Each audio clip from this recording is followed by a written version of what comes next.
Picture it, Greg Inglis in maroon and gold, running off Darren Lockyer in his farewell season, alongside Parker, Thaiday, Hodges, and a young Ben Hunt learning his trade. It nearly happened. In fact, it was basically done. But at the last minute, Russell Crowe worked his Hollywood magic, South Sydney swooped in, and Inglis went on to become a Rabbitohs immortal.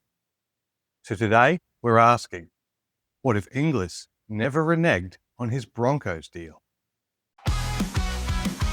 Yeah! Old Skool Broncos! Yeah! G'day, legends. Welcome back to the Old Skool Broncos Podcast, the show where we dive deep into the history, the hypotheticals, and the big sliding door moments that shaped rugby league. And this one's a belter. Greg Inglis was within a signature of being a Bronco in 2011. Instead, he joined South Sydney, transformed a club, and helped end their 43-year premiership drought. But how different would the NRL look if he'd gone north instead? First, we need some context. In 2010, the Melbourne Storm's salary cap rorts came to light. They'd been cooking the books for years, stacking a roster with Smith, Slater, Cronk, Inglis, Hoffman, and many more. It was an all-star side that technically didn't fit under the cap. When the NRL stripped the Storm of their premierships and forced them to shed players, Inglis became the sacrificial lamb. He was too valuable, too expensive, and something had to give. So he had to find a new home. The logical move? Brisbane, a powerhouse club geographically closer to his family in northern New South Wales and stacked with Origin mates. The deal was basically agreed. Inglis to the Broncos for 2011. Now here's where things get messy. The Broncos weren't in their golden age anymore. Wayne Bennett had left in 2008. Ivan Henjak was the coach. And by 2010, things weren't smooth. Henjak clashed with senior players. Reports suggest many of the players weren't fully behind him, probably because he wasn't Bennett. The style of play was flat. The culture had drifted, and the Broncos, for the first time, felt like just another NRL club, not the benchmark.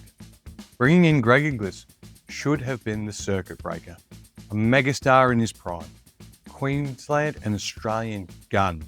But instead of fixing the fractures, the uncertainty around Henjak and the Broncos' leadership made Inglis hesitate.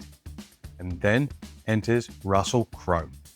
Yes, Maximus himself.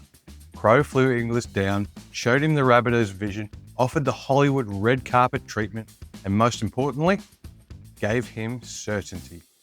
Souths were a club desperate for a marquee. They hadn't won since 1971, but with Inglis, Sam Burgess, and John Sutton, they had the core to build around. Crowe made him feel like the guy. Brisbane couldn't quite sell that.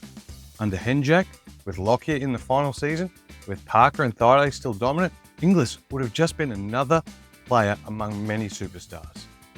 At Souths, he was the centrepiece. So let's play it out. Inglis signs with Brisbane in late 2010. 2011, Lockyer's farewell year. The Broncos made the preliminary final anyway that season. They lost to Manly with Lockyer out with that fractured cheekbone. Now, imagine Inglis lining up in that final series instead of Dale Copley or Jared Beale. It's GI in maroon and gold, a Lockyer-Inglis combination. Beale's leg was responsible for that Lockyer injury, so if he's not there, Lockyer doesn't go down. That might have been the difference between bowing out or sending Lockyer to one more grand final. 2012, Henjak gets punted before the season. Anthony Griffin takes charge. The team still makes the finals, but lacks strike. With Inglis, they're a genuine contender. 2013 and 14, these were the flat years of the Broncos.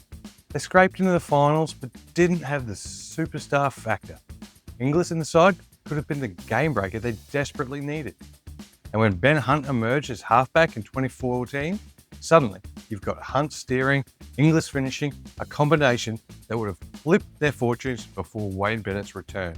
But instead, Inglis went to Redfern.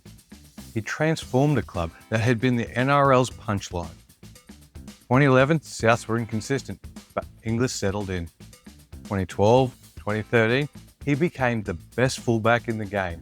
His fend, his kick returns, his sheer presence. GI was unstoppable. 2014, the drought breaker. South 30, Bulldogs 6 in the grand final.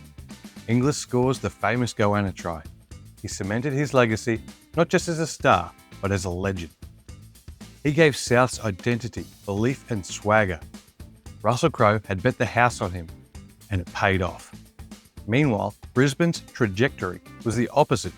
2011, Lockyer retires. 2012, finals appearances, but no real bite. 2013, they run 12th.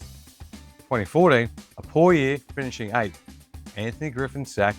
Ben Hunt showed promise, but they lacked a genuine superstar around him. 2015, Wayne Bennett returns. Anthony Milford arrives, and they nearly win it, only to fall one play short against the Cowboys.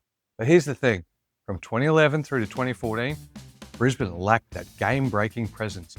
Hodges was injury-prone, Barber was a failed experiment, Hunt was still maturing.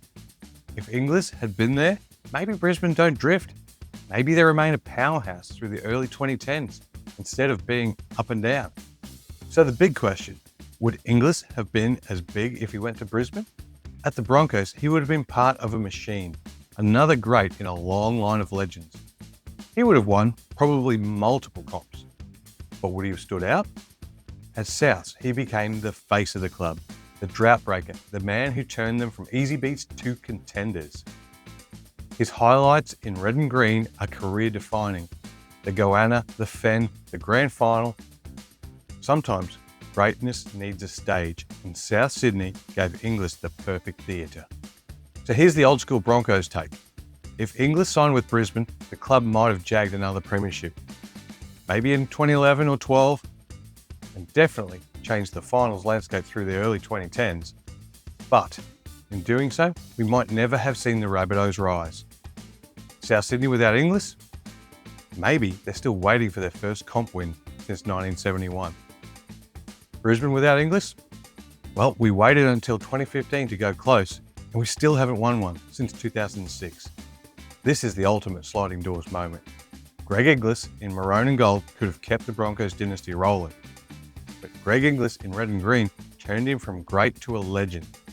And in a weird way, maybe rugby league needed him more at South than at Brisbane. That's it for this week's Old Skool Broncos podcast. What do you reckon, legends? Would GI have won multiple comps in Brisbane? Or did he make the right move, becoming the Rabbitohs' saviour? Drop your thoughts in the comments, give us a like, and don't forget to subscribe for more deep dives into Broncos history and hypotheticals. We'll catch you next time. This is the Old Skool Broncos podcast. Let's go, Broncos.